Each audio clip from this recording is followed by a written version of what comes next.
Hello everyone, welcome to the 2020 Goodwood Festival of Speed. Not really.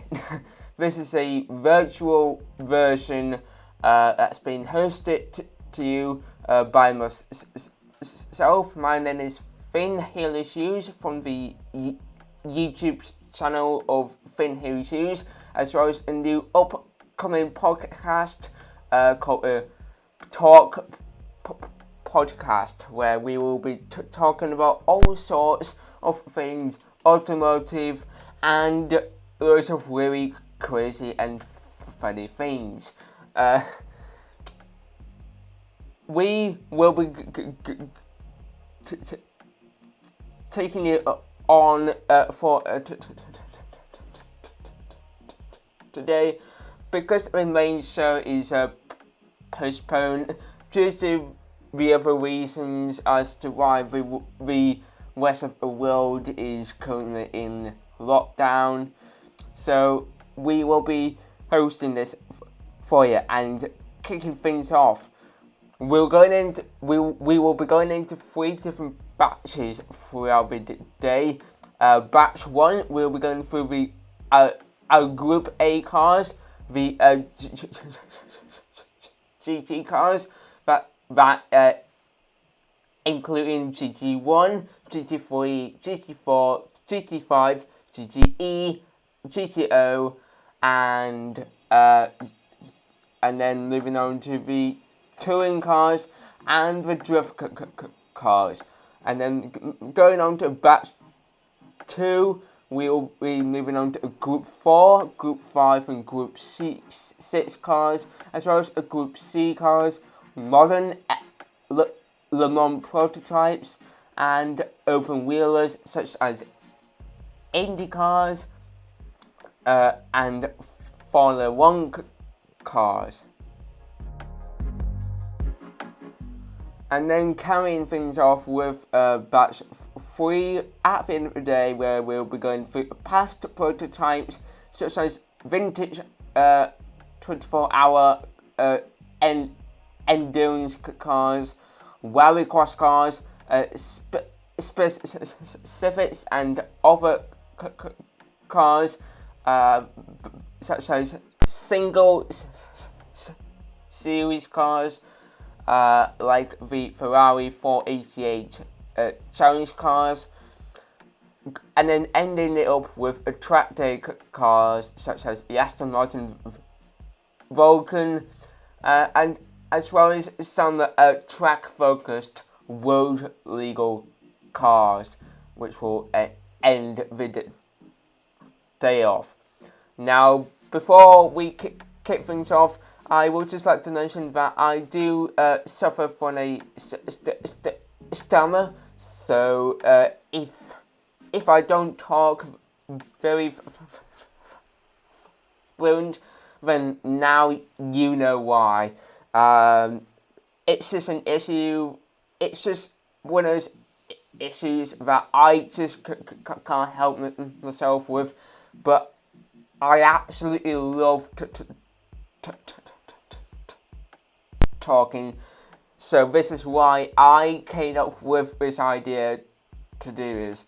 So are we hoping to enjoy the rest of the day, and we will kick things off with some drifting action.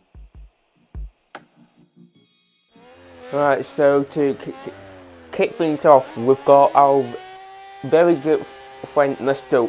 Mike Woodett, aka Mike, with his 1300 horsepower Mazda NX-5 with its 4-rotor as his secret weapon of choice to show us around the race course that all of the other cars will be having loads of fun with over the next few bits of this day. So what we have here is essentially a whole load of different corners, different types of corners. We've got chicanes, which will mess up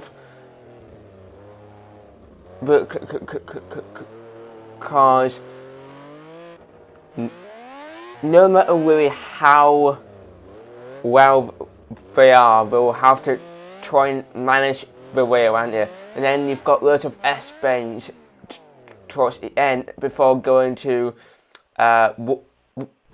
what I like to call the massive dome, because it's one endless corner which is best suitable for drifters and power sliders, and it's absolutely fantastic.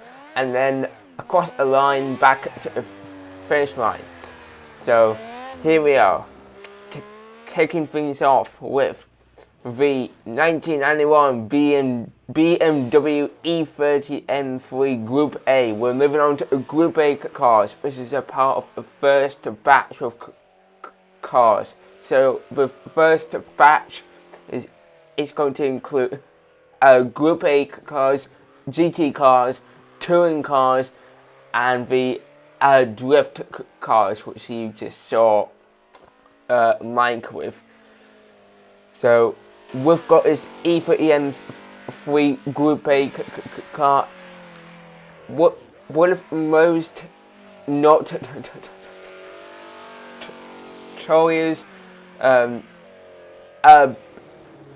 M3s for its racing history and for starting off the trend of the legendary M3, in which this car is about to cross the line after being timed at 1 minute 3.35. So now we're moving on to the Ford Sierra Cosworth. This is an RS500 model, which is immensely more powerful. Also linking up with its counterpart, actually, which is the Escort RS Cosworth, which is another legendary car from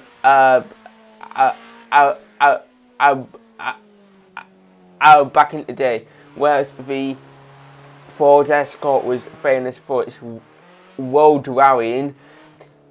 The Sierra RS500 was best known for its Group A racing, and this thing is about to cross a line in a respectable 1 minute 2.75, so about the fastest time we have so far. Now it's 10th in 1992 Mercedes 190e Evo 2 DTM. So around the same time that our Group A was going on, there was also a thing called DTM, which is also a thing that is available now, but it's not like as it was back in the 90s. The difference between Group A and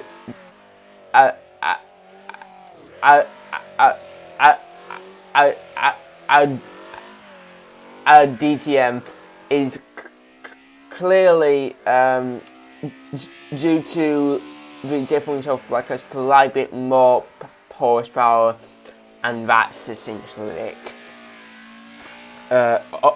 Although the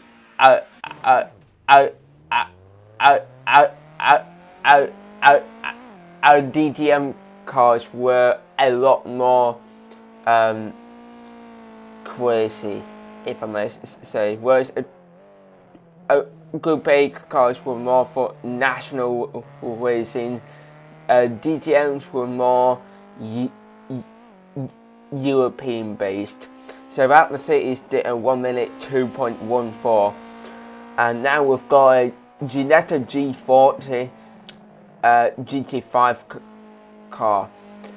Not necessarily the fastest car, but it's a hell of a lot of fun for driving around, and especially for going around corners. It feels like you're in a Lotus, but the car's got a bit more weight in it in the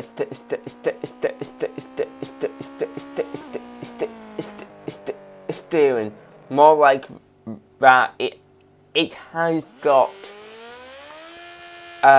no power steering, but it actually does. Now moving on to a GT1 class. This is where we get the big things. This is a big boy stuff. So we've got a Ferrari F50 GT just going around the course now, going extremely fast around the chicanes, already reaching onto the S-bench. The Ferrari F50 GT wasn't necessarily meant to be a GT1 car. In fact, it never actually made it into the actual class. Unlike this thing, which actually did turn up. This is something that you probably wouldn't see very often. The McLaren F1 GTR long tail in the legendary Golf livery. It's such a legendary car, this, with its 6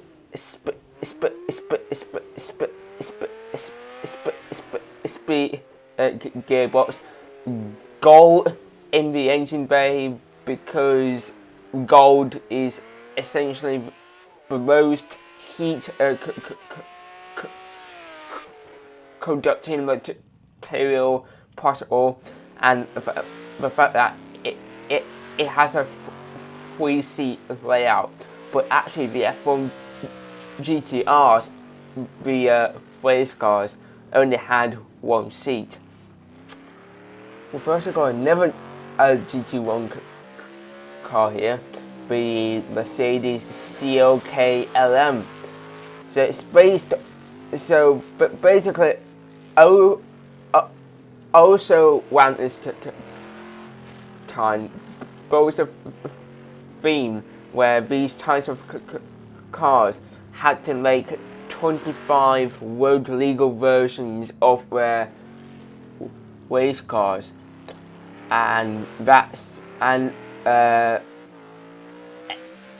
especially from Mercedes and Porsche, they did that with their CLK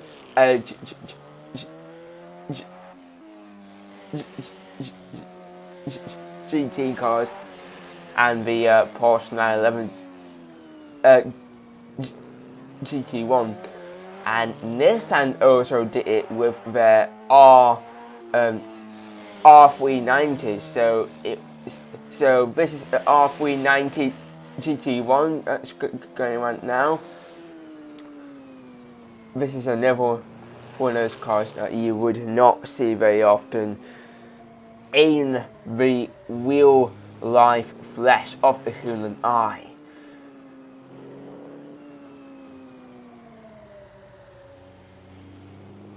And I'll also just say that the Ferrari F50 did a 52 seconds point 95.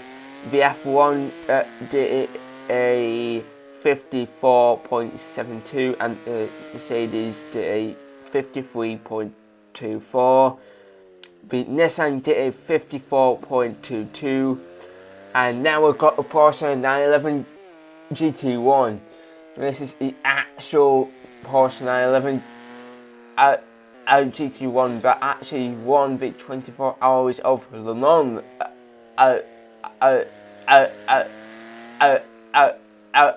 Believe it or not. And it's an absolute pleasure to have this car going around this track for the 2020 Goodwood Festival of Speed, but it's not, because it's not Goodwood. This is a virtual Project Cars version of Silverstone, which I'm tweeting as Goodwood. The person did a 54.26. Now we've got the Beast. This is the Beast from Japan, the Toyota GT1. Not with a number 1, they actually wrote it down as ONE GT1. This is a 1998 model which made it into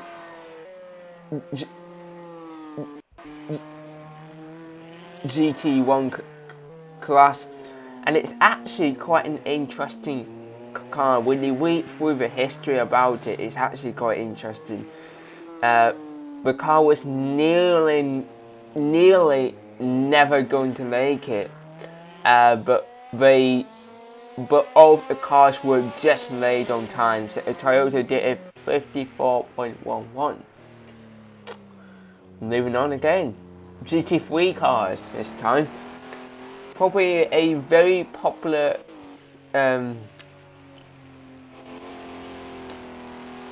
trend that's been going on for the racing community. These cars have been really popular in racing games, especially budget cars. I think they might have gone a bit overboard. But yeah, I personally think that a road legal version of the Acura NSX or the Honda NSX, if you're from the UK like I am, I think the Honda NSX is very underrated. I think it's a very good car, and especially now when you can get one for easily under £100,000, I just think it's a real bargain. Anyway, the NSX did a 57.04 seconds. Not the fastest, but it's pretty damn fast if I say myself. The fastest car at the moment is a Ferrari F50 GT with that 54.95. Now, we've got the endurance version of the Audi R8 LMS with its yellow headlights, which I do like actually. I know like all the cars are going LED because it's not efficient now. Jeez, that's quite a burnout for that Audi Netto G55 GT3. So yeah, the R8 did it in a 56.44. Actually, no, it's actually 55. So, anyway, now the Ginetta, I have actually I've been out in one, and I will say that it is quite a lively little thing off the line, which is what is so there when they did that huge burnout. So the Ginetta did a 56.56. McLaren now, the 650S GT3, and I will be honest, the sound file seems a bit odd because I know in real life it sounds like a vacuum cleaner getting sucked in, getting things sucked up like a normal vacuum cleaner should do. Whereas for this car, it sounds like the V8 has now gone a bit more muscular. It's like as though it's grown some proper big muscles as it goes around the last corner, and the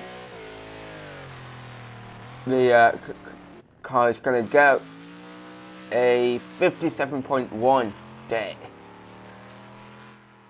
Now this is probably one of my favourite sounding of the GT3 cars. You cannot deny a 4-litre twin turbocharged V8 from Mercedes AMG. This engine's been used in many AMG cars in the last 5 years, and it is a very nice engine. Powering the car is just over 500 horsepower, but this is also one of the winning GT3 cars in the 24 Hours of Nürburgring not too many years ago. And Mercedes is going to get a 56.16. And back over again to Japan, we've got a Nissan this time. Now, for those who don't really know, the Nissan GTR race cars, but they are not actually 4-wheel drive. They actually get converted over to rear-wheel drive due to rules and regulations with the GT cars. So that's why it may not seem to be that fast off the line, but trust me, this Nissan GTR, it's a bloody quick one, as we can see right here, because it did a 55.42. So for the fastest in the GT3 lineup. Now we've got a Porsche 911 GT3R. The 2017 model, I believe, which is going on now in its launch livery, the white with the red and the black. Personally, I think it really suits a car really well, and you cannot deny having a rear wing that enormous. It is insane. Anyway, just listen to his flat sits because it is quite nice.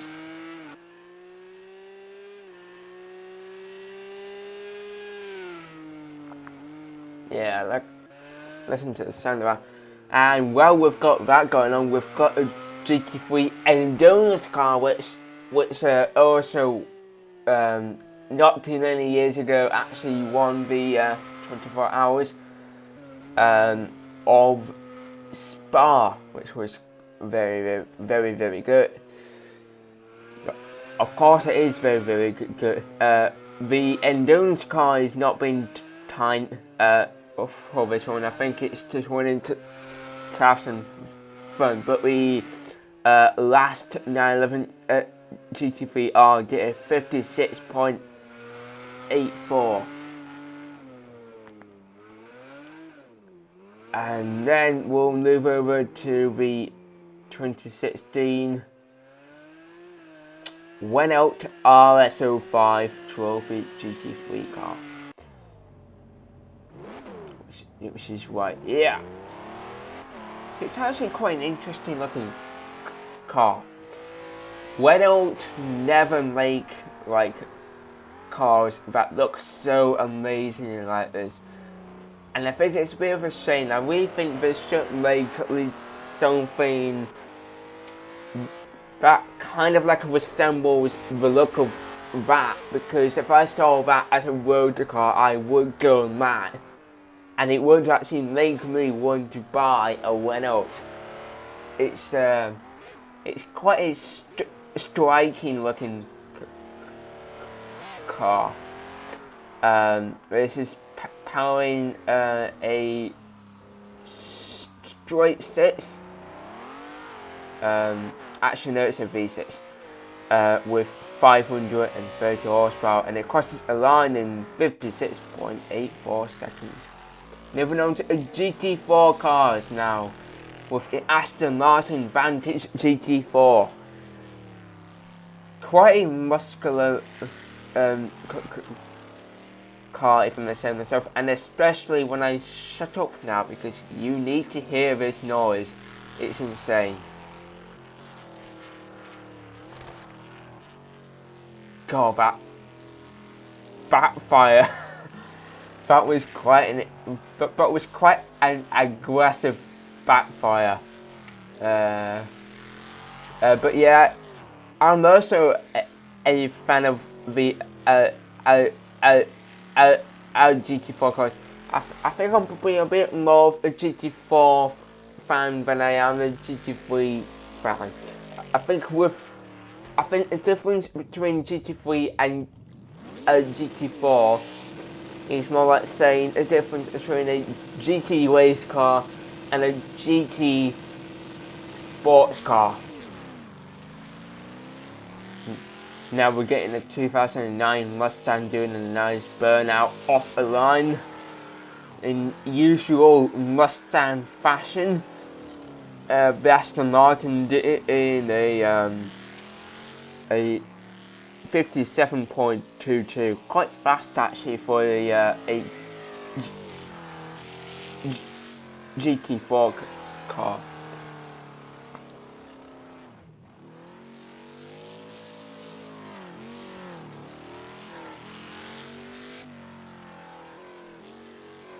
Also, this Mustang is not actually getting its the Mustang isn't getting time for this one. This is another car that's just trying to have a bit of fun. Well, this is what we do every now and then. Sometimes time attacks aren't really everything, really. Sometimes you need that little bit more fun, dear. Now we've got the RTR version of the new Mustang GT, or should I say the latest Mustang GT 4 car with those RTR front illuminating green headlights, which make the car look so cool, and especially in that grey and other grey livery. I think it's pretty cool with a green highlights.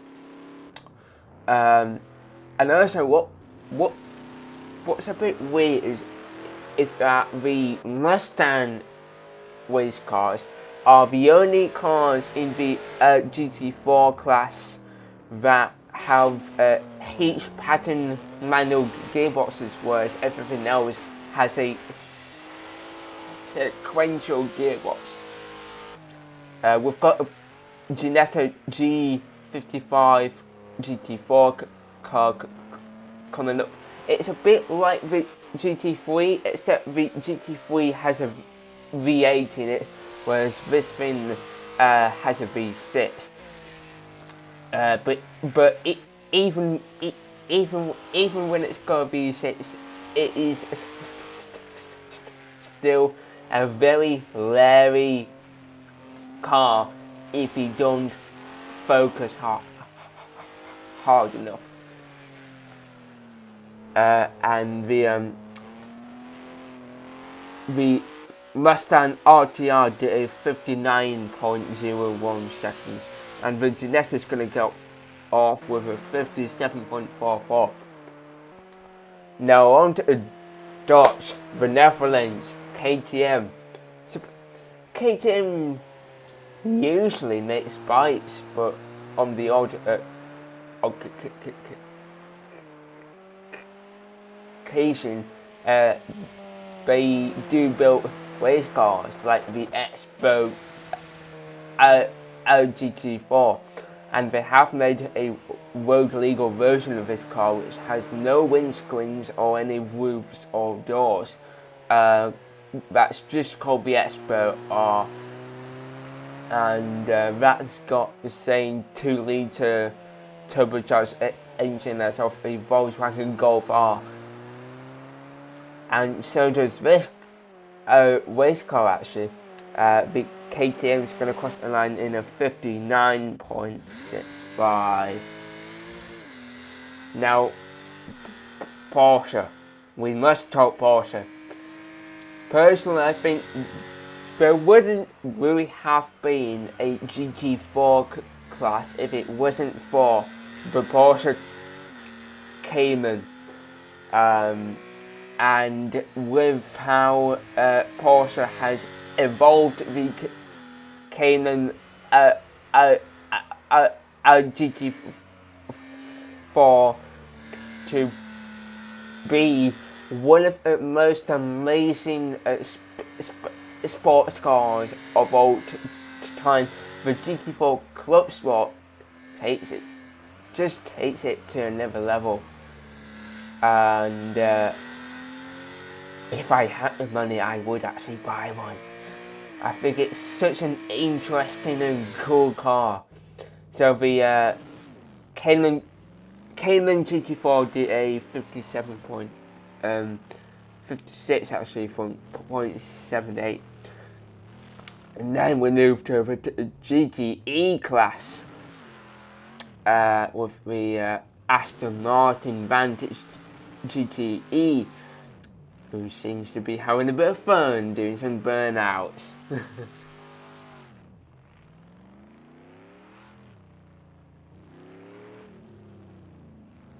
Also wearing the Golf livery, which I think is actually quite cool. I think any kind of like a famous race car which has a Golf livery is automatically like a really cool car, and we just saw some backfires coming from the car, which is quite cool.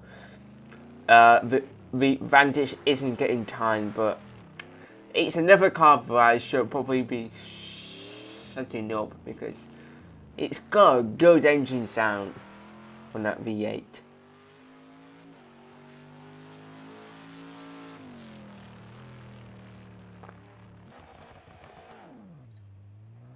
BMW next, we've got the M6 GTLM, which one of 12-hour races. I think it was 12 hours of the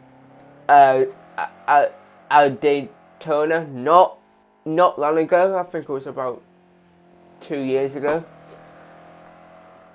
It's also quite a fast machine. It does feel a bit weighted when you actually like properly give it a go, but it will get around those corners nice and quick.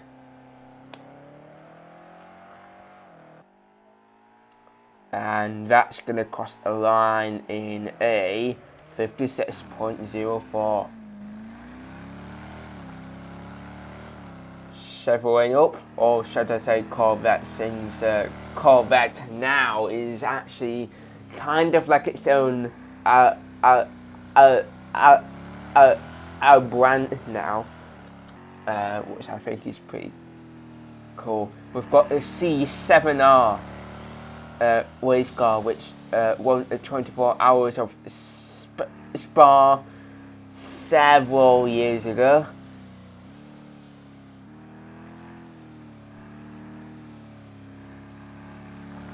But it's handling those corners very, very well.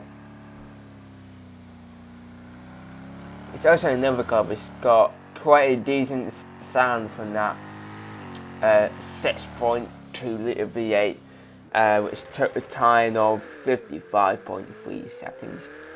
Ferrari, we've got a 488 GTE,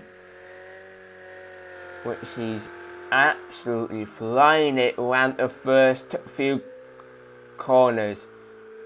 We could have a potential to see one of the fastest cars currently in here.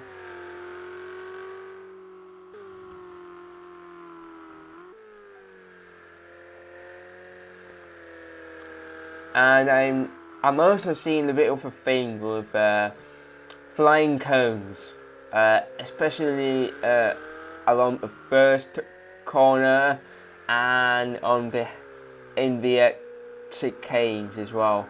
I guess these drivers must really love to knock off cones. Back to 53.96. Now, okay, before GTE car. So, okay, we must really say this. Before GT must win this. Over they must beat Ferrari unless if otherwise that's a bit of a mistake that Ford has made. Mainly going through its heritage, but I think this thing is gonna master it. Yeah, it costs around 53.47. Right, on to GTO class cars. These are the absolute mentalist over cars. If you don't know, GTO class cars are also the same as, say, IMSA, in which these cars, I think most of the cars were twin turbocharged, and they would be like, how can I put this? Basically, they would have insane turbo boost, which powered so much power, it was unbelievable. And when it comes to cars like the legendary Audi 90 Quattro, which we just saw, the launch of it, even though it had four-wheel drive, the boost allowed it to go from 40 to 60 in like 0.4 seconds. It was ridiculously fast. We've got the Ferrari F40, another notorious car for its twin turbocharged V8 layout. 2.9 litres of it. The world legal car has 478 horsepower, but the GTO class car, because Ferrari knows its talents boosted, it could have they boost it up to over 700 horsepower. Now this is a car that is completely naturally aspirated, the Mustang Cobra Trans Am, and it's quite a mental car to drive. It's not necessarily the easiest to handle with, and with that, it's not like it's very goes around corners bad, but the power output just isn't as effective as, say, the Audi Quattro with its twin turbocharged layout. By the way, the Audi did it in a 58.44, the Ferrari F40 LM did it in a 58.09, the Mustang did it in a 1-minute 0.34. Now we've got Lamborghini on the list, but it's Diablo GTR, another naturally aspirated V12, but once again one hell of a good car.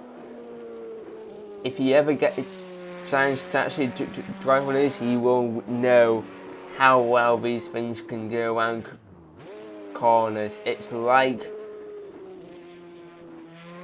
thinking that you're gonna turn around a corner like a yacht boat, but actually, it doesn't end up like that. In fact, it goes around corners better than any other 90s GT car. And then we've got Nissan. So this is probably one of the most underrated but most insane of the GTO class cars. This is a 300 ZX Turbo. Except this is the IMSA version, which was twin turbocharged with so much boost. It powered 760 horsepower, but the boost it had was so immense that it had the possibility to knock you out with it. Every time you press on the gas, it could have a chance to knock you out. So the Lamborghini did a 59.12 and the Nissan did a 58.46. Now moving on to the touring cars. Now touring cars are a bit more of a national thing for us in the UK. Kicking off with this 1970s BMW 2002 Turbo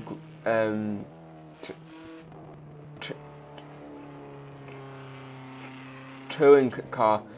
Quite a low car, but it's just insane how they managed to fit the exhaust right underneath a car. It was like an ingenious idea that I never knew would work, because it meant that if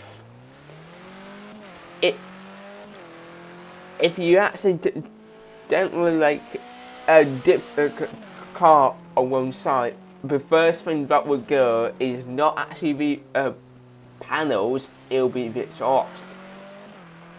The 2002 did a 1 minute 3.67, and now we're living on more up-to-date 2012 BMW 320 touring car.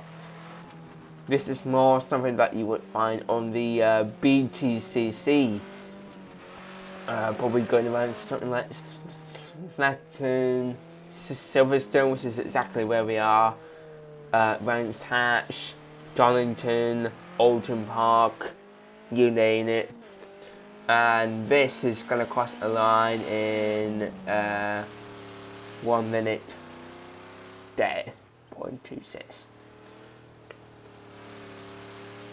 Keeping the theme with the classic touring cars, a bit of an unusual one. We've got a Chevrolet Camaro SS with its famous number 6 Sonico livery, which also came with its bright red blocked out headlights at the front. I don't quite get what was the idea behind that. I mean, I guess now if it rains or if there's fog or if you're racing at night you can't see, so it's gonna make it more entertaining. But anyway, the Camaro did a 1 minute 2.76, and now we've got a true classic. Ferrari 365 GTB for Daytona. This is the Competizione race car, which I believe has the driver's left its front headlights on. It also came with the purple headlights, which I think is one of the most legendary trends that's ever appeared in the car in in industry in the past. And yeah, went a bit sideways there. So yeah, the Ferrari wasn't getting time there, but something that is going to get time is the Alan Mann Ford Escort RS600, RS1600. Quite a legendary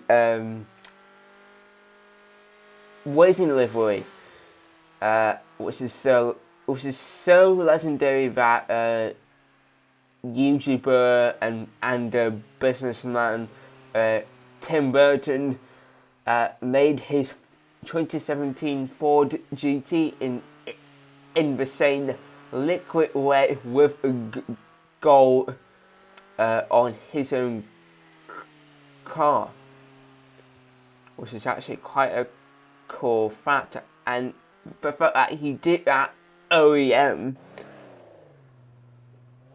that's going to be interesting. So the Escort did a 1 minute 3.78, and we have a Mercedes 300 SL, the W194 version, which came with a different style of a body as to the 300 SL going. You can see some elements of the going as per to the 194 race car, but as an overall, it's fairly different, and you can see a noticeable difference in the front bumper. Actually, the front bumper kind of makes me think that maybe that's what Mercedes did with the Panamera grille with their newer road cars. Maybe it was like a homage thing for the 300 SL race car. Now we do have a bit of a meaty V8 car here. We've got a Mercedes 300 SEL with which was one of the first cars that was ever been tuned and done ready for racing by the popular car brand, which has actually now been a brand for over 5 years now, AMG. And the history behind AMG is actually quite interesting. They first worked for like they firstly worked on with tuning Mercedes, and then Mercedes made the AMG tuning brand as like a soulmate model.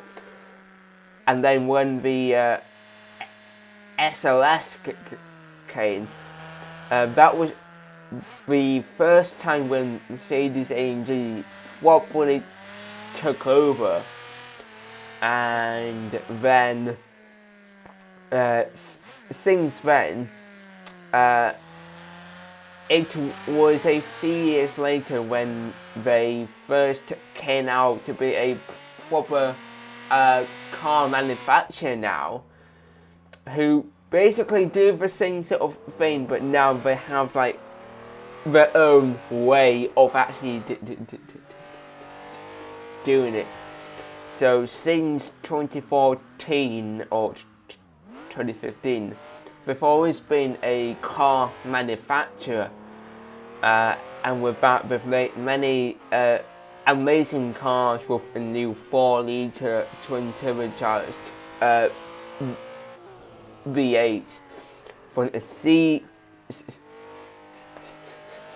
63s to E's and S's, you name it, all the way up to an AMG GT lineup. Now we've got a Group 4 car out racing around now.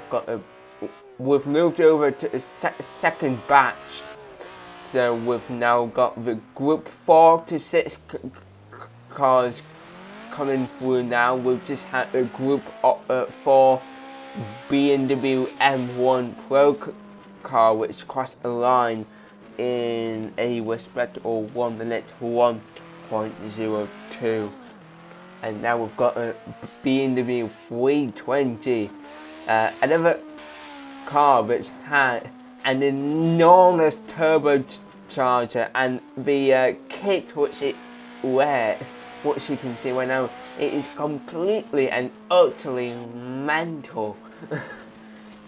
And it's even more mental when you look inside a car. You just realise that it's literally just a manual gearbox, some dials, a wheel, and that's about it. The turbo did a 58.52. Now, going on with Zach Speed, we've got a Ford Capri. Probably one of the more famous Group 5 cars of its time. It's another car that had like an enormous turbocharger, but the car won so many races because Ford managed to realise how to manage the enormous turbo which was inside a car, in which other car manufacturers didn't really have enough info then to actually know how to master them. So a Capri did it with 59.36. So it wasn't the fastest, but it was definitely the smoothest of cars, and therefore that meant that when doing like long distance races, it was definitely least likely to break down. Now on to Nissan with its Skyline, which has been nicknamed the Cigarette, because of its dangerously high boost turbo, in which someone quoted that it felt like you were getting kicked repeatedly in the back of the head.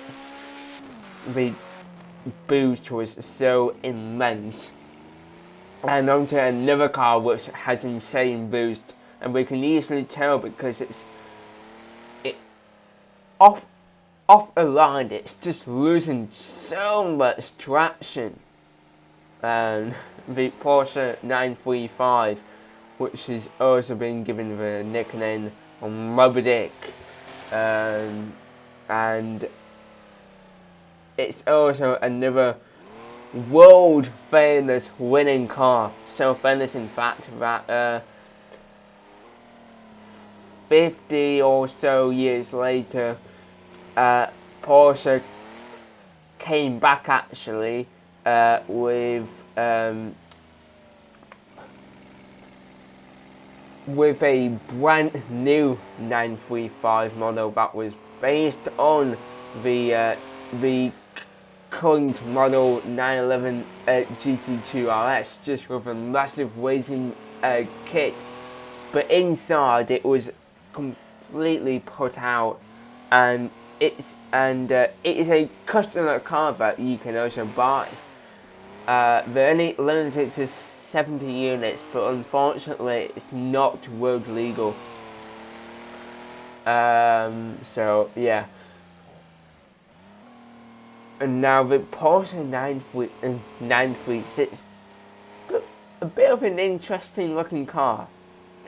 This is part of a Group 6 cars, and it's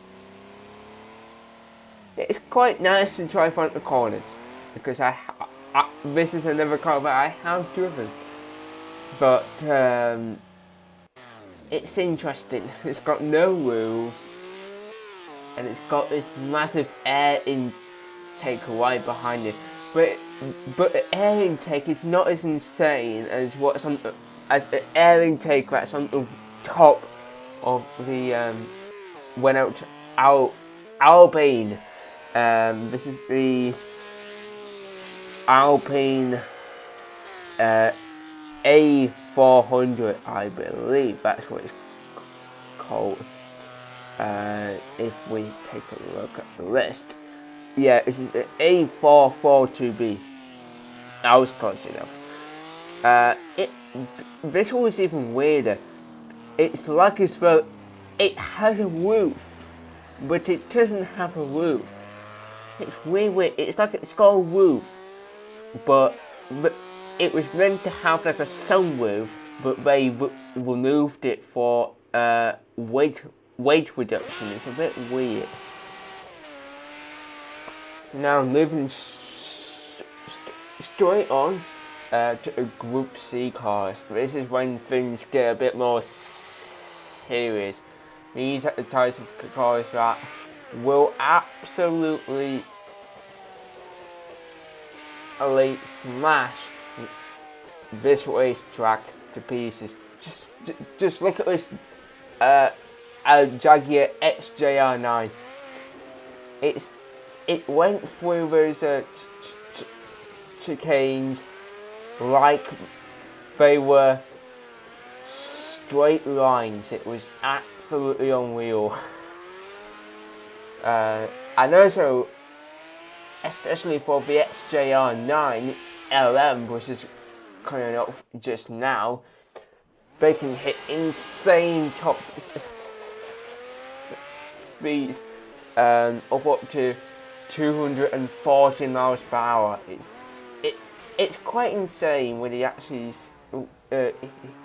hear like performance bits. But even just watch. One chicane done, the other chicane absolutely annihilated. So the XJR9 did a 52.06. Seems that the XJR9 LM is more for straight lines. The handling's not going to be as amazing as the XJR9, but it will still go around corners insanely quickly, and it did do so. 53.33 seconds. So far, the XJR9 has now taken its place as the fastest car around the race course with a time of 52.06 seconds. Now on the screen now, we've got a Mercedes Sauber C9 LM. This is another car that's more based around going insanely fast. But even when it goes around corners like they aren't even there. It's unbelievable. And this is especially quick, especially when that last corner it's fast. With a time of 52.88 seconds.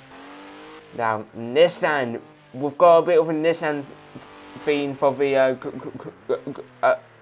Group C cars, kicking off with probably one of the most insane looking Nissan race cars I think I've probably ever seen. This is a GTB ZS Turbo. I would assume it's like 5% based on a 300 ZS Turbo. 95% utterly not. But even this car is going around corners insanely fast. and it does do so. These cars come with 800 horsepower and it costs a line in 52.88 seconds. Same as the Mercedes Sauber. Now onto R89C. Now this is a quick car, going a little bit wide around so-called hairpin, but just look at how fast it goes on chicanes. Okay, that's quite impressive. But just like every other car, it's hitting cones. But it is a fast car. Round corners, it is fast. We've got the R89C, which is on now, and then what's coming up next is the LM version, which is also going, which is the same, but it prefers to go 214 horsepower. This car is the LM. You can tell it is because the rear wheels have been hidden, and the rear wing has been lowered to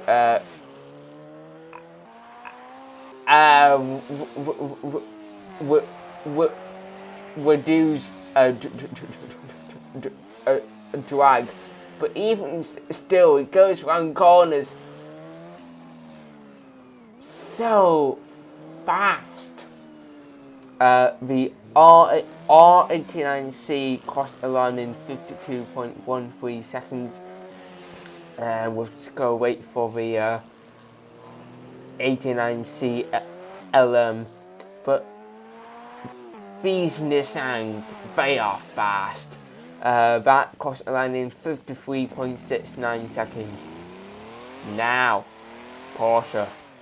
We've got the 962C.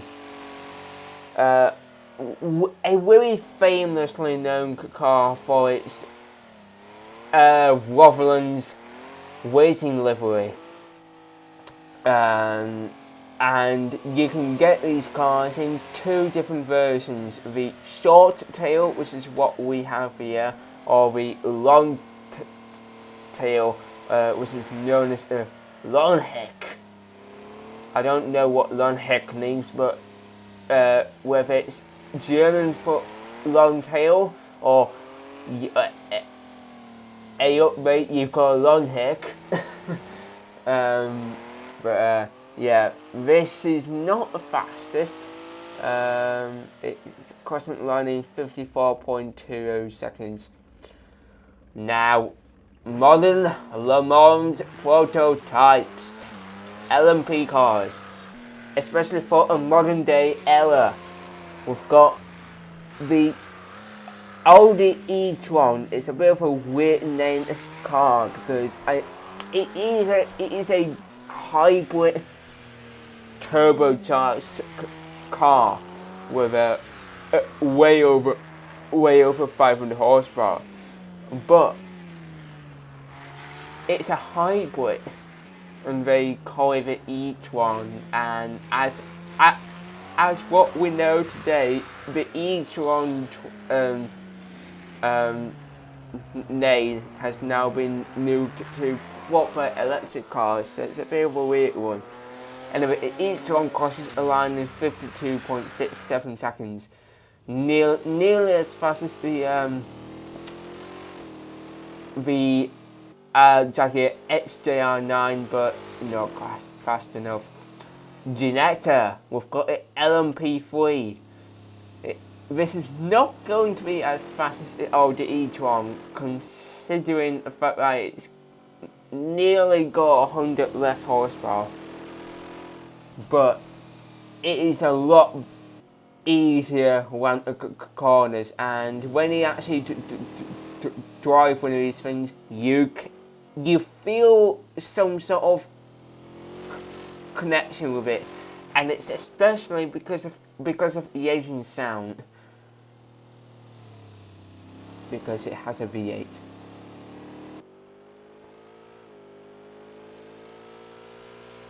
Anyway, the LMP3 did a 54.46 By the way, I did say it was called the LMP3. It's also known as G57 for the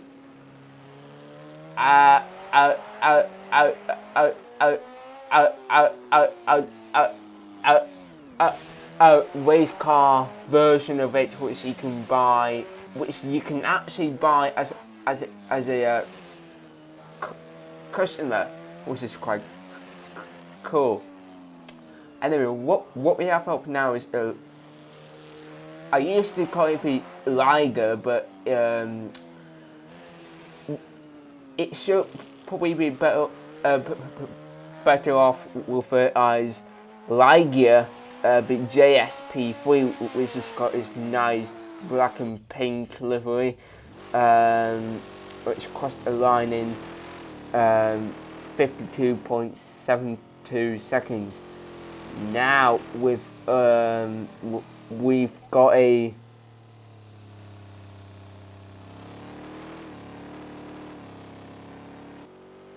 we do have another Liger here with its more American livery. This is a JSP2 Nissan, which is pretty fast, but it isn't looking like it's going to be as fast as a P2, P3, which, yeah, it's crossing the line in 53.12 seconds. Now this is the Marek RP33H LMP1 car.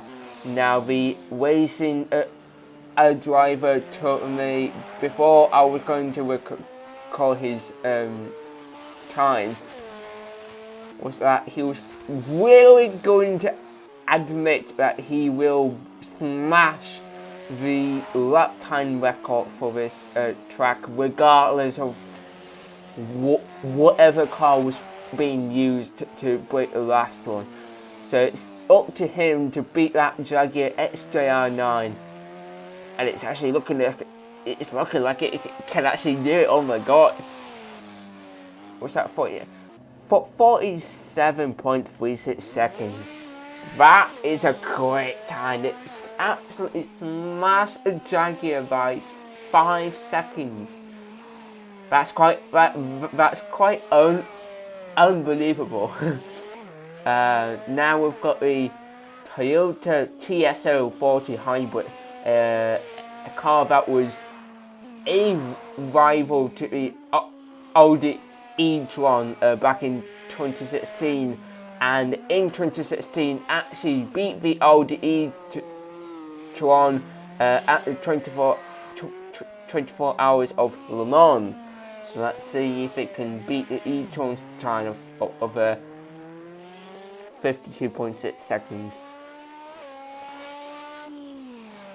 And it did, 49.56 seconds.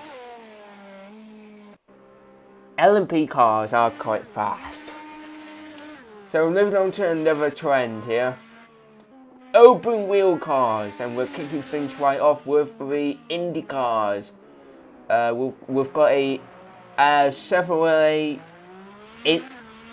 Indy car that's been made by a company called Dallara, in which they have made a road legal track car last year actually, and there's lots of very nice reviews about it, and it's very customizable. But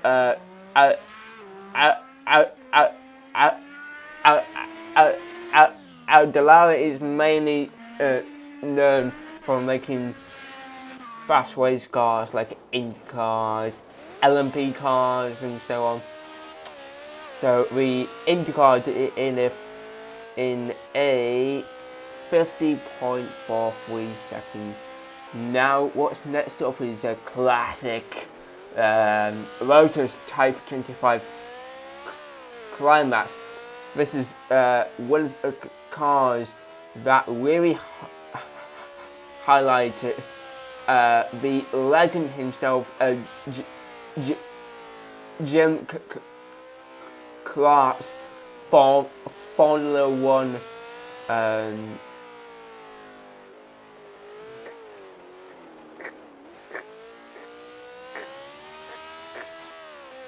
career. This is a Formula 3 car which he used and absolutely annihilated absolutely everyone at the race course. Before, about a month later, he was instantly moved up to Formula 1. So it's a really famous car, and it's actually quite nice to actually have around here. Moving on, the Lotus Type 49. Quite a well-known 1960s Formula 1 car here. Mainly that's been down to the way it looks, the way it's got its insane exposed engine. Basically, all of the engine components and everything that's at the back of the car, you can see, especially if it's horse and its big fat tires.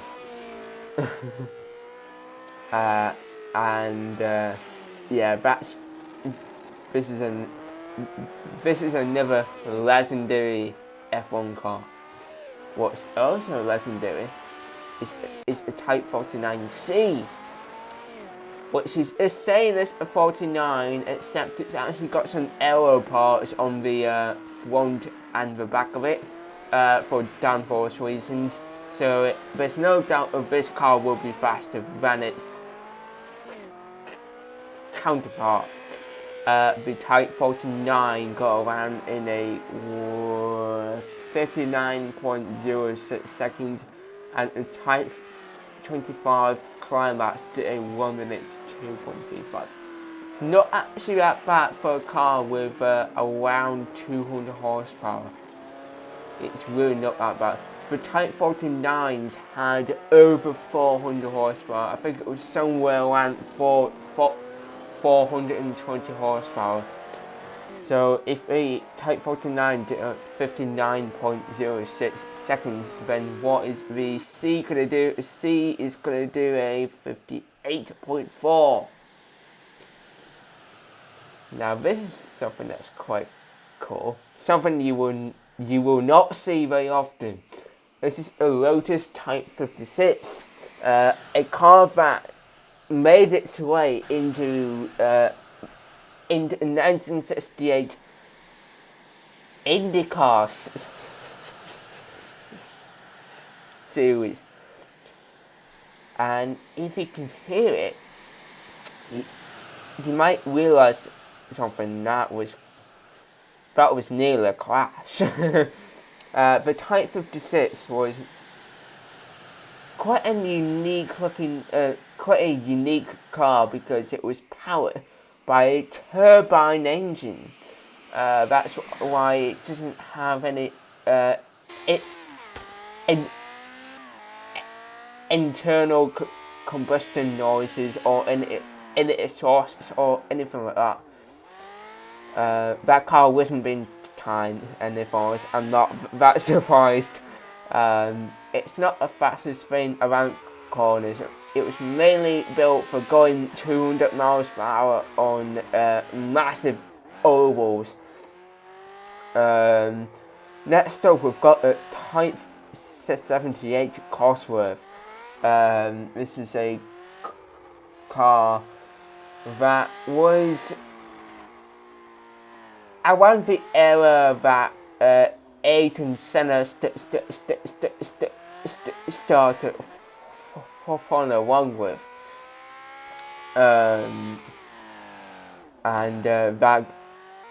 That got one in 54.82 seconds. But the next car is the 98T Renault Turbo. Now, this thing is quite a bit different from the Type 78 Cosworth. because this was more of a test car that was to see if they could handle twin turbocharged cars in Formula 1. Unfortunately, this car wasn't able to make it into F1, and the FIA basically just acknowledged it, and they didn't really see if it was safe enough, because it had 1,300 horsepower coming straight from its twin turbochargers. But anyway, moving on from twin turbochargers to modern day V8, and what a sound! Coming from a Formula 1 3.5.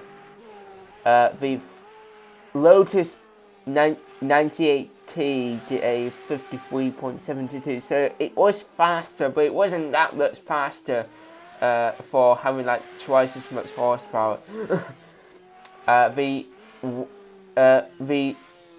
Formula 1 does come in its own class. There's an actual Formula 1 3.5 race class, and that smashed the race sport with a time of 50.14 seconds.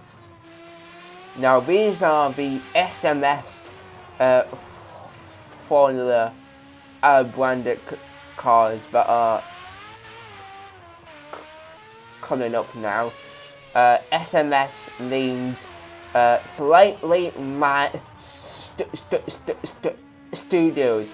These are guys that made this game, Project Cars 2, and basically they have made like their own types of cars. Most of them not being like Formula type cars, which I can see why, because of the licensing reasons. So this is, rather than this being called the Formula 1, they called it the Formula A, and that go around in 50.74 seconds. Now we're moving on to Formula C. Now this is SMS's version of Formula 3, which is powered by a 2-litre straight 4, which takes it from 0 to 60 in 2 seconds. It's not the fastest, considering the fact that it's got a near 600 horsepower, but it does get around corners quite fast, and it's actually quite a nice car to actually go around in. And it go around in a 56.66 seconds. Sorry, 58.66 seconds. Now, back off it, MSS cars. We've got quite a slow car, but it is quite a it is quite fun to actually drive. This is the Formula Rookie car. So this is what you would actually drive before you go into anything like Formula 3, Formula 2 or Formula 1 cars. Formula Rookie uses a 5-speed H-pattern manual gearbox with just over 100 horsepower. The car weighs like about 500 kilos, but it's an absolute blast to drive because it's got no power steering, which means you really have to work to actually have that car working the way you want.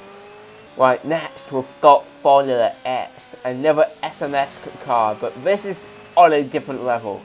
This is insane. Not just from a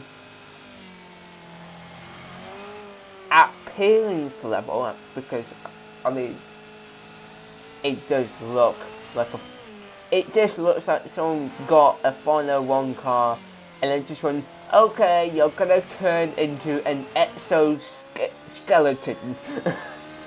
It's also powering 1,150 horsepower. That got ran in 51.53 seconds. Now this is batch 3.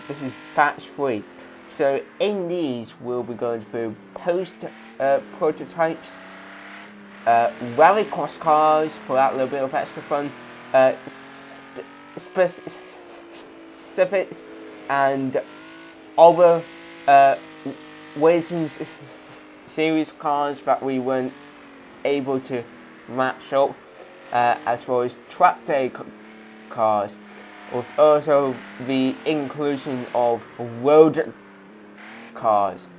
But there won't be many road going cars in the list, due to the fact that we just want to mainly basis on racing. Basically, the whole purpose of this is to celebrate motorsport. So when it comes to road cars, we'd rather add like race cars, or like cars that have some involvement with motorsport as a whole. What you saw in the past prototype series was the Aston Martin GBR1, which got around in 1 minute 7.14, and what's coming up now is an Audi R8 LMP 900. So around this time there was a class called LMP 900, and it was full of crazy cars like this Audi R8, and the car that's coming up next was eventually Speed 8, which is quite a mad V8 powered machine. The Audi R8 go around in 53.06 seconds. So the Bentley Speed 8 is a famous car after winning the 24 hours of Le Mans in 2003, driven by the legend himself, Sir Jim Glickenhaus, who now is making his own purpose-built race cars to battle the 24-hour races himself. So a Bentley go around in a 52.96 seconds. Now this is a BMW V12 LMR, standing for Le Mans Racing, and the history behind this car is that this car's engine literally would not have been made if it wasn't for making the engine for the McLaren F1. This is powered by the same 6.1 litre naturally aspirated V12 that was powered in the legendary 3-seater McLaren F1. So and the history behind the V12 is that BMW actually made V12 for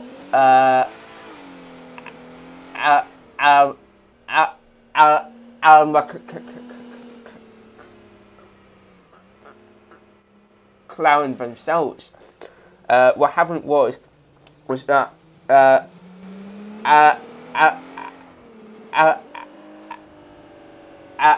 McLaren at the time asked the partners in F1, Honda, to help out with making like an F1 type engine for their own car called the F1, and Honda refused.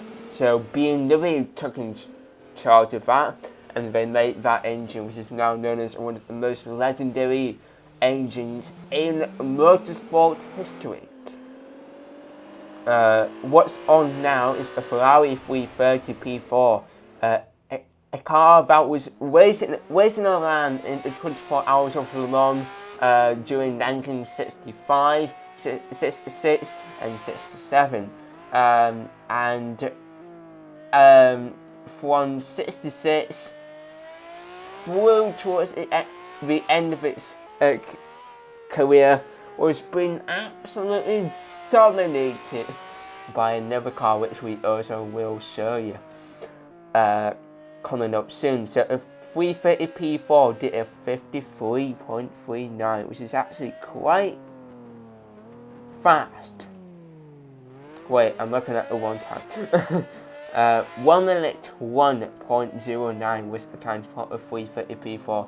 The 333 SP, which is a car we're watching right now, that is what is now going to come in at 53.39 seconds. Next up, a Ford GT40 Mark IV. So this is a car that raced in the 1967 24 hours of Le Mans. So since 1966, which is when Ford did the Mark II Ford GT40, Ford was absolutely demolishing Ferrari out of the park due to Ford's cars being a lot more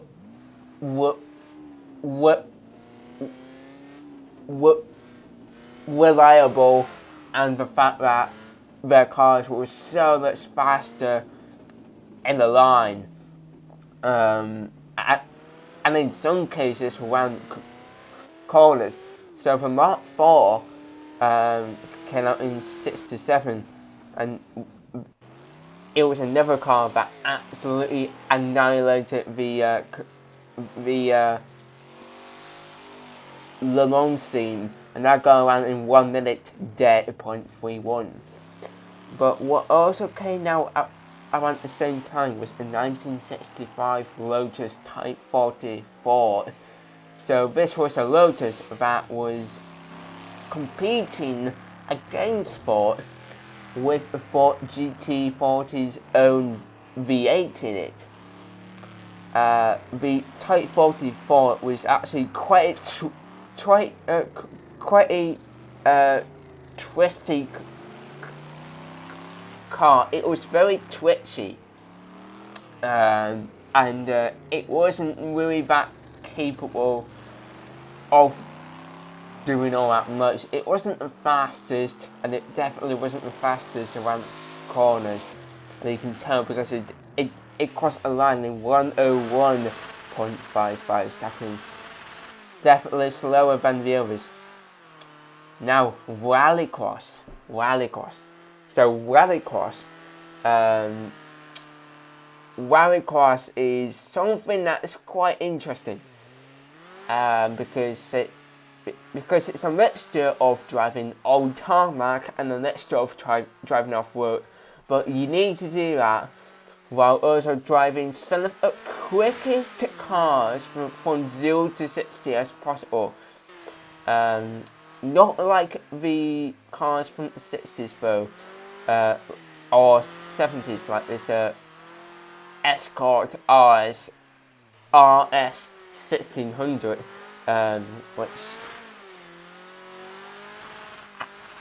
at the time was probably a quick car overall, but to the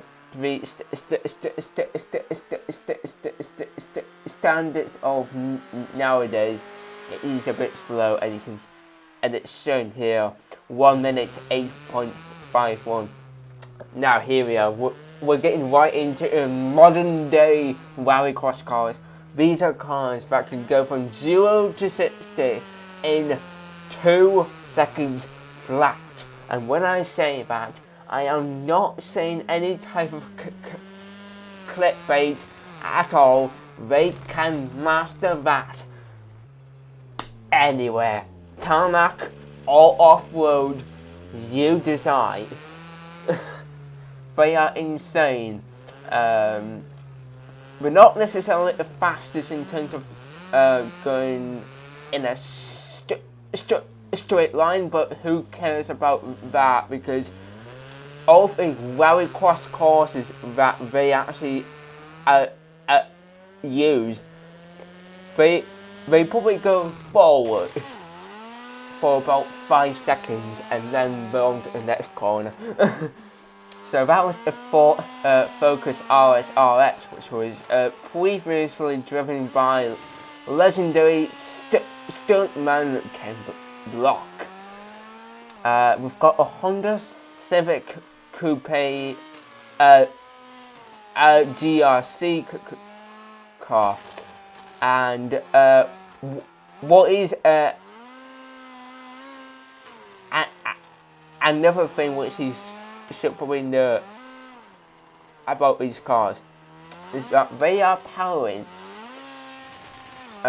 between 500 and 600 horsepower from 2-litre turbocharged 4-cylinder engines, along with 4-wheel drive. But these cars are also built so that when you go around corners, it's faster to do it while over steering rather than going around corners as per usual. They have been scientifically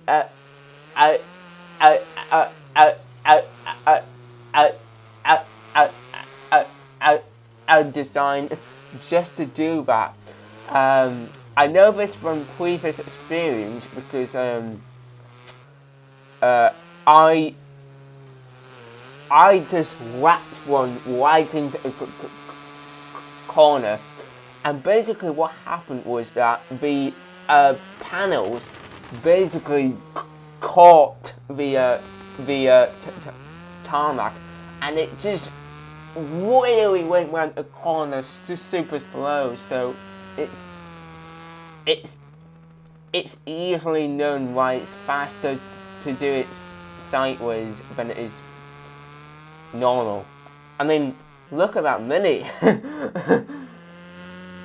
It's just going round corners sideways, you know, but insanely fast. And I do know that they are kind of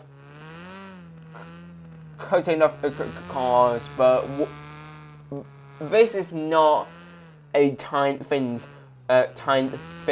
When you've got proper rallycross cars like these, it's probably better if you don't time yourself, because there's no way that you're gonna get times insanely fast. I say that we do have one that will be timed soon. That will go pretty fast around the track, as well as doing it sideways. Now this is the Augsburg RS rallycross like car. These are for like people who want to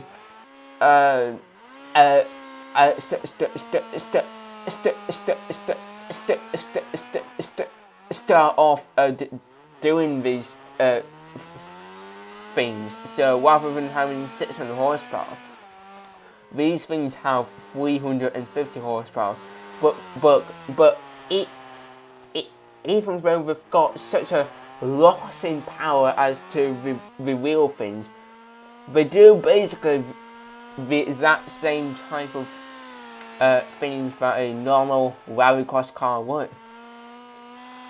Anyway, we've got this. Okay, this is a car that's getting timed. This is a Renault Megane RS2OV Rallycross car, and you can just tell this guy is on a ball. He wants a really fast time, but he also knows that if he's got to go around corners fast, he's got to go sideways. Which is exactly what's been done here. It is quite insane actually seeing how these cars go super fast sideways, and also because of banning 4-cylinder engines, it's quite mental having to hear one. Anyway, this thing's about to cross the line in a reasonable 55.2 seconds. Now let's go Volkswagen Polo Rallycross car. Now this actually,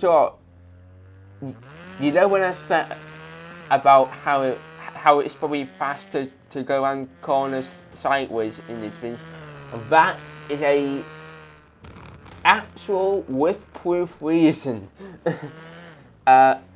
which is because all the panels on the car will just basically catch on to the tarmac, and then the tarmac will just take you with it, which is why it's faster to do it sideways, so that you just don't really have to do that. That was a nice power slide. Now, I believe next we're on to road cars. Yeah, we are.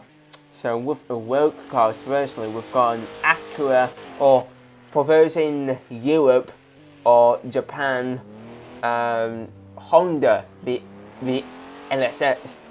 Personally, I call it Honda because I'm from the UK. Yeah, and personally, just like what I said, I think Honda's, the new Honda NSX, it's very underrated. The fact that you can now buy one for under 100 grand because no one wants one, it really makes me want one because it's so underrated.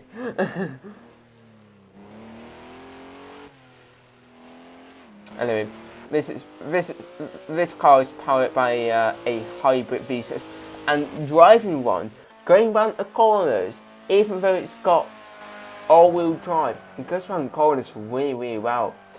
Another car that goes around corners quite well with all-wheel drive is the Audi A1 Quattro. So this car is famous because the Audi S1 would not have existed without this car. This was basically a car that showed the world that there could possibly be an S1 coming. This is a car that came out in 2013. It had the engine and the four-wheel drive system from the current generation Audi TTS of its time. So it was powering a good 230 horsepower. So yeah.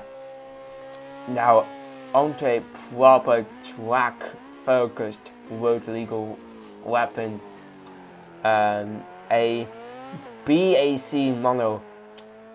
A lot of people call this car the back mono, and for those who say back, I think you might need your eyes checked because even the car manufacturers themselves say that it's called a BAC, and it should be really easy to tell that it's called a BAC because the brand, the letters are in capitals, BAC. So anyway, the BAC Mono go around in a 56.93, and the Audi A1 Quattro did a 1 minute 6.34. I'm kind of losing my voice, I'm just realising. But that's no matter, because we've got a big bad Mustang GT on the track, slushing cones like everyone else has been in like the past hour and a half. I've actually just realised I've been going for an hour and a half. That's probably the longest I've ever actually had to talk in like a proper like talking thing. Anyway, Mustang time. Mustangs are not going to get time. Neither is a few of the other cars which are in the road section. Mostly because when it comes to road cars, everyone who was actually racing around, and then they all said that they just wanted to show off what these things can do rather than just compete for time, which is fair. So instead, you've got a Jaguar F-Type SVR hitting cones and getting some sideways action, even though it's all-wheel drive. But also, that supercharged 5-litre V8. You cannot go wrong with one of those. You really can't. Actually, let me shut up and just let you listen.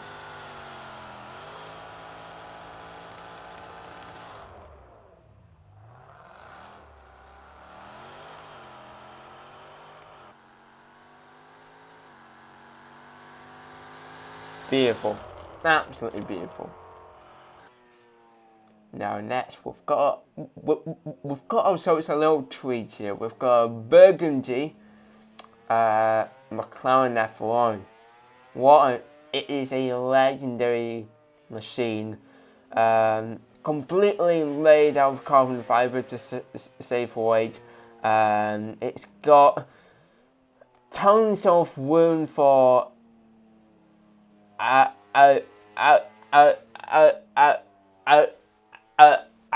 luggage. It's got a 3-seat configuration. The driver sits in the center. You've got a 6-speed manual gearbox. You've got a gold engine bay due to heat conducting reasons. And it's just an overall classic that's worth so much money these days. We've also got something a little bit more different. We've got a Mitsubishi Evo 6 Tommy Macaron edition. Now these editions are quite rare cars, and the driver seems to like having a little home in these things, and that's exactly what these cars are for. And he's going backwards. I mean, he must have some amazing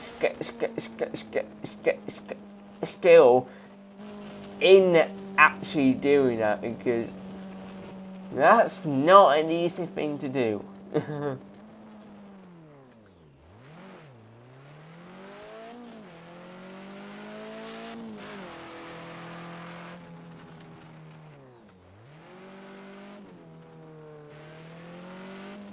Slightly cutting off the flow, but it's fine. It's not getting time, because it's all about tuning around like an absolute lunatic, like Mr. Tommy Macaron probably would have said. but something that is actually going to get time is the Renault Megane RS275 trophy, which is a bit slow off the line, but we'll keep going with it. With an interesting paint design layout. Bright blue with a tangerine orangey yellow stripes, and it's going around the chains quite nicely. So yeah, the 2005 trophy is exactly what it says on the tin. It's definitely more track focused than, say, the 250 Cup and any of the other Megane models. And that did a time of 1 minute 3.35. But now we are moving on to the specifics and the other cars that we were able to get. Kicking things off with the Ferrari 488 Challenge car. It looks like it might be a GT3 car or a GTE car, but actually this is a part of Ferrari's own Challenge series. So basically, if you're a customer of Ferrari, you can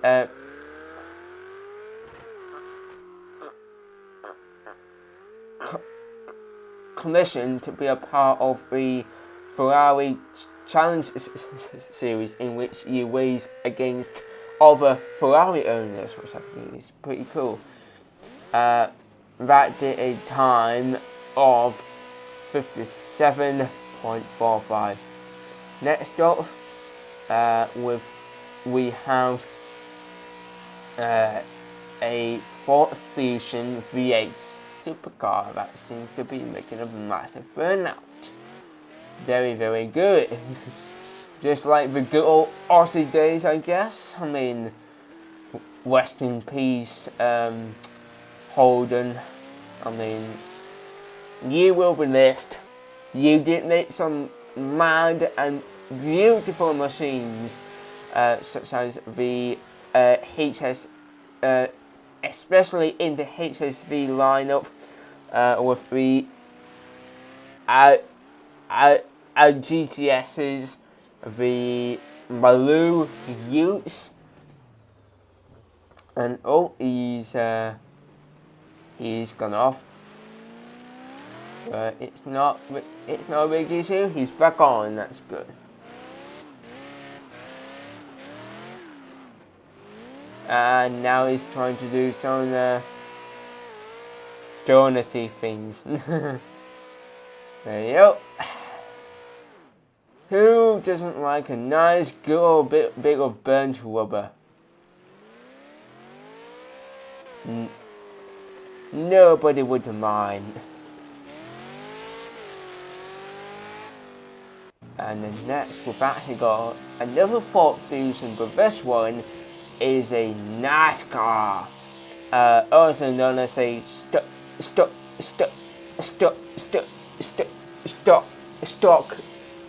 car for others.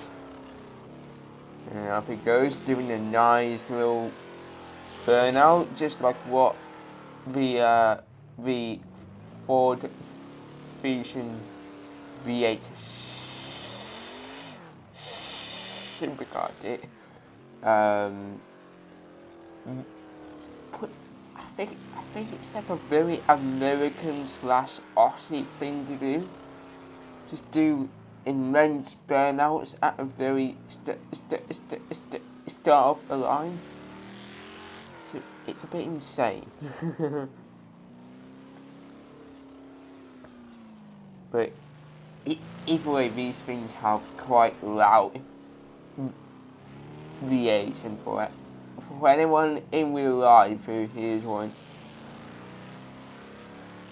if you don't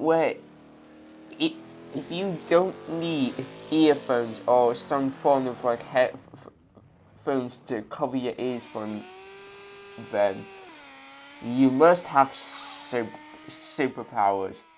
You really must. But you won't need much of that for cars like these, the Renault Megane RS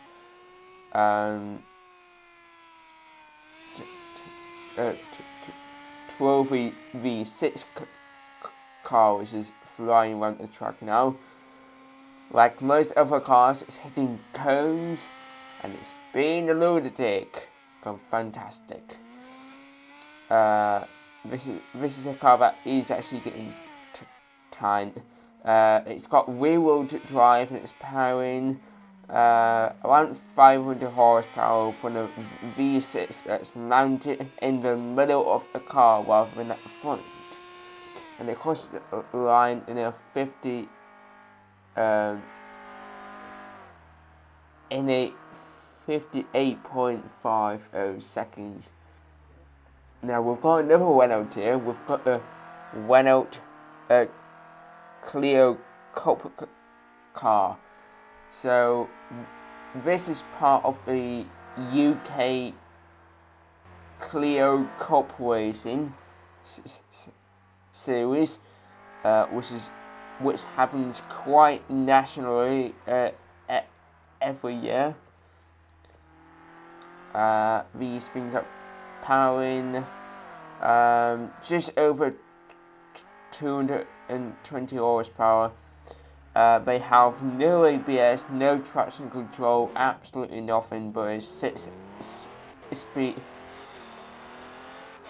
sequential gearbox. So yeah, the last car that's on the list is the Renault RS01. So the RS01 Trophy, which is this one, it's a bit like the GT3 car that we saw earlier. The only major difference is that it's got an additional 20 horsepower, and that's basically the difference.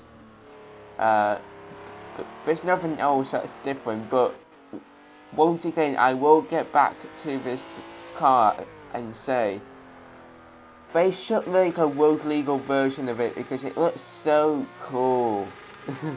Anyway, that go around in a 54.32 seconds. Now we're moving on to the big stuff. We have the track day weapons of this universe. And first up is an Aston Martin Vulcan, finished in a pretty evil looking matte black with red accents, looking very menacing on the track. And it's having a bit of fun, as we can see, and that was very close to a crash. So yeah, we can. That's majorly close. Oh my god, Jesus! I hope the driver knows what he's doing because he's nearly crashed that car. £1.5 million worth. Right there. Next up, we've got the Caterham 300R. This is a track-focused weapon that looks like an LMP3 type car, but actually it isn't because it's powering 270 horsepower and it weighs near nothing. But it's actually quite a really fun little piece of kit. Once again, it has no assists at all, so you are basically on your own with racing this thing and going around corners. It's like driving a go-kart. That go around in 56.62 seconds. Now, what's going to absolutely munch that time is this thing, the Ginetta G57. So it's just like the LMP3 that we saw earlier, except this is a proper track car. It's not road legal, but you are able to commission an order for one, and you are able to have it, and you just have all rules and regulations for any track in the world. So that's when you can take this thing for a little go, and that go around in 52.78 seconds. Now, Lamborghini does have its own track-focused car that's very limited to its own customers. The Sesto Elementor. This is Sesto Elemento being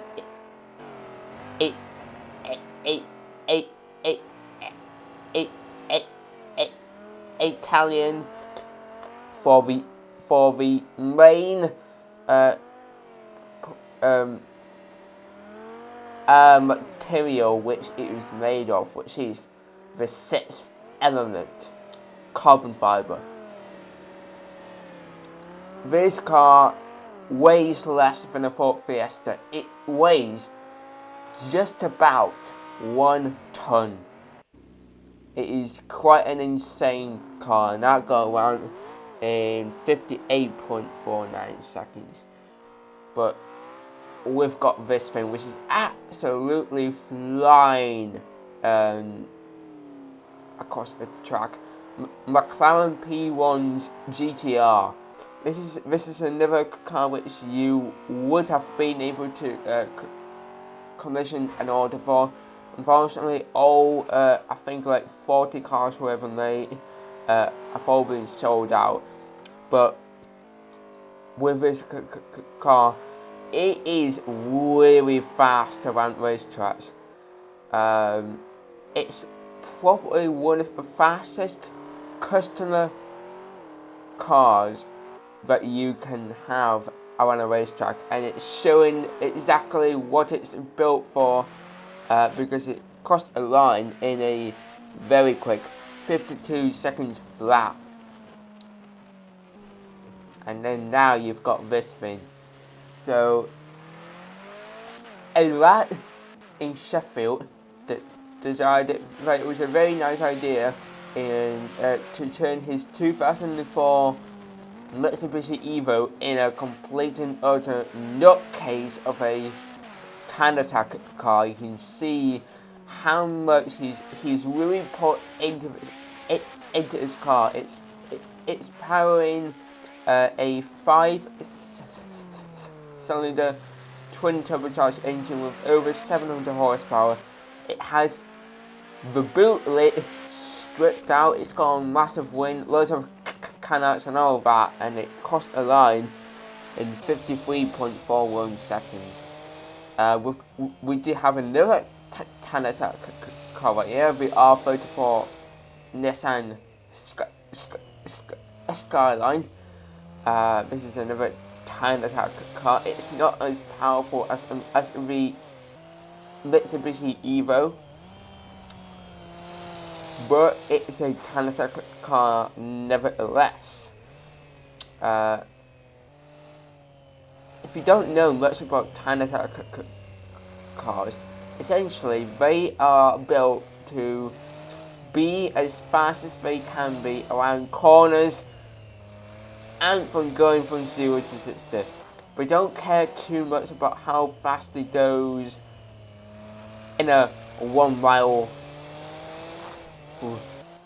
runway, but it's mainly focusing on going around race courses, and Nissan did it in a 1 minute 0.06 seconds. Another customer commission track car which you would have been able to buy is Pagani's on the revolution. Now, people get confused between the difference between the R and the revolution. The revolution is basically the same as an R, but it is just that a little bit more mental. And also that 7.3 litre V12. You can't go wrong. Also, this car has got a very interesting way of showing its rev. So it does have a rev counter on its cluster, but it's also got a rev counter on the steering wheel, and it's not a screen either. In fact, it is an analog, which I think is really cool. You will not see that anywhere else. This is the Radical RSC, and it is a very light car, not the most powerful of track cars, but its main purpose is to match up with LMP3 cars. And there are some versions of this car in which you can have for the road as well.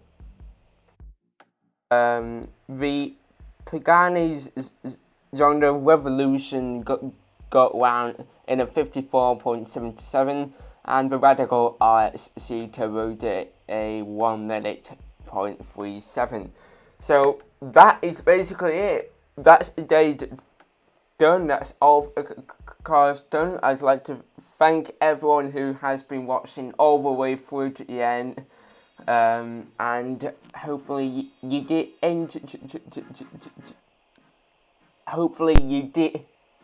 enjoy loads of these cars going around. It's a bit different compared to Wheel Festival, which I get is more realistic, and it's even when it's more virtual, the types of cars that you would see in the real human eye are so much better than watching it on TV and with less cars. But I really hope you enjoy this day. If you did, then things like liking the video and also subscribing to all new Talk podcast YouTube channel, in which there'll be a link towards that in the description box down below. So apart from that, guys, thank you so much for this long day, and I will see you in the next video.